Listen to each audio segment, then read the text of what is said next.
Penanya berikutnya namanya Gabriel Justin Dharma Jaya, jurusan kedokteran, Fakultas Kedokteran. Oke, silakan Gabriel. Kamu duduk di sini. Terima kasih.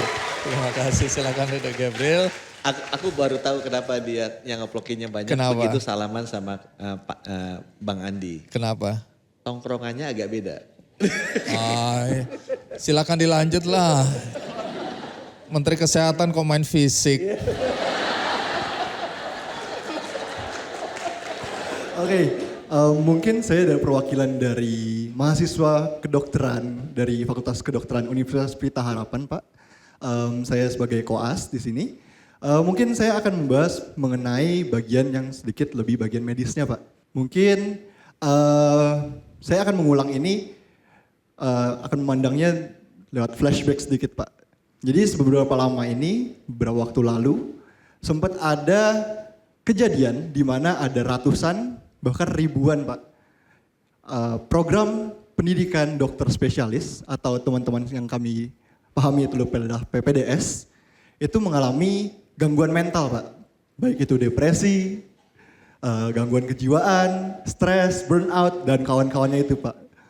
Nah, mungkin apakah sekiranya Bapak bisa menjelaskan, Pak, apa sih yang sebenarnya terjadi, Pak, ketika saat itu?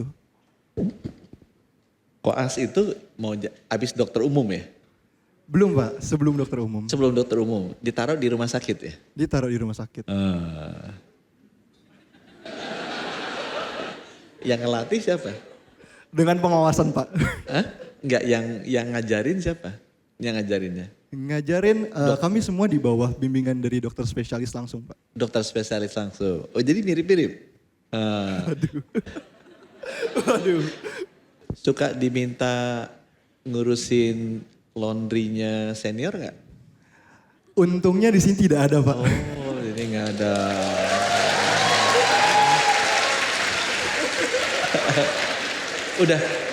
udah diintimidasi ya? Oh enggak. Aman, Pak, sejauh ini. Nyediain mobil sama bensin buat senior enggak?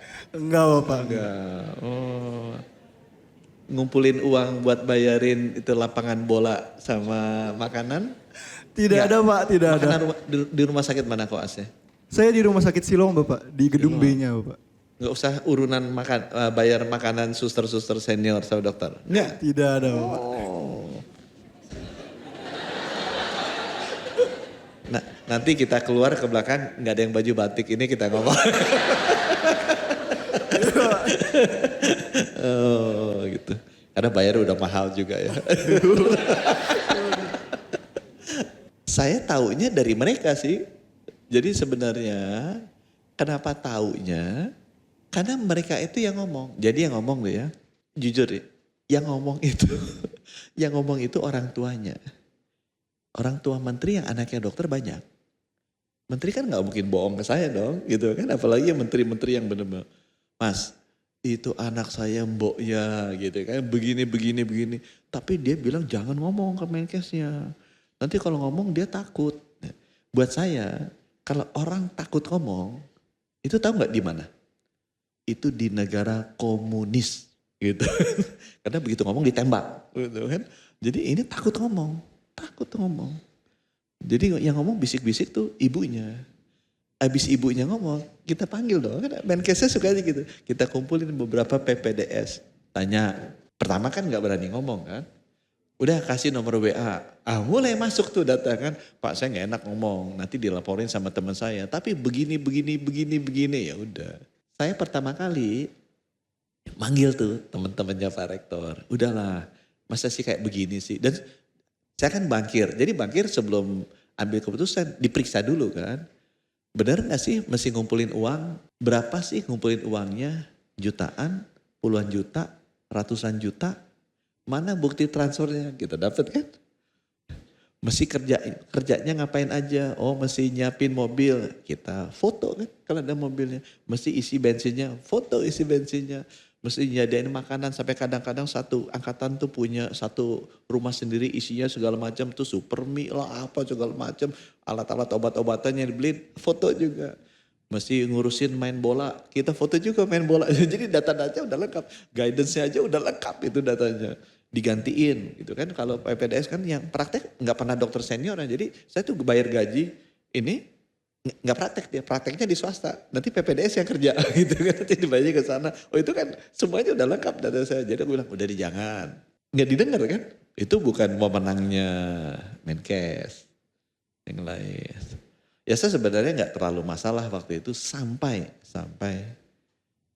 ada yang terkait urusannya sexual harassment. Nggak tahan. Itu tadi kan pendidikan, ada pendidikan tataran jiwa, ada tataran jiwa.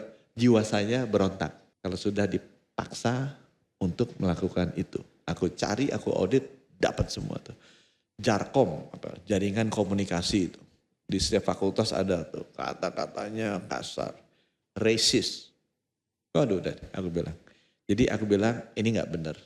Aku ngomong nggak didengar, ya aku buka aja datanya kan. Karena datanya ada. Marah. Ya aku banyak yang sebel gara-gara itu ya. Tapi I think kalau itu tidak diperbaiki, seumur hidup akan begitu terus. Itu kan aku percaya beberapa oknum, tapi oknumnya is so powerful aja.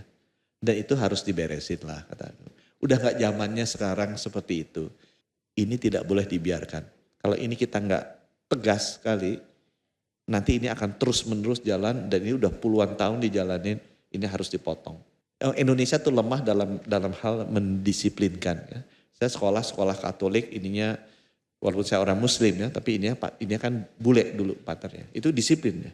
Kalau kita disiplin orang Indonesia dulu, tapi sekali kita nggak disiplin, segala macam nanti keluar dan itu dibiarkan jadi kayak begini sekarang. Nah ini udah kebablasan. Kita potong. Tidak populer untuk sebagian orang, tapi mudah-mudahan zamannya siapa? Gabriel, nanti kalau masuk PPDS, nah orang sudah tidak semena-mena seperti dulu lagi. Terima kasih Gabriel, kamu juga dapat buku ya. Berani Bahagia. Jelajahi cara baru mendapatkan informasi. Download Metro TV Extend sekarang.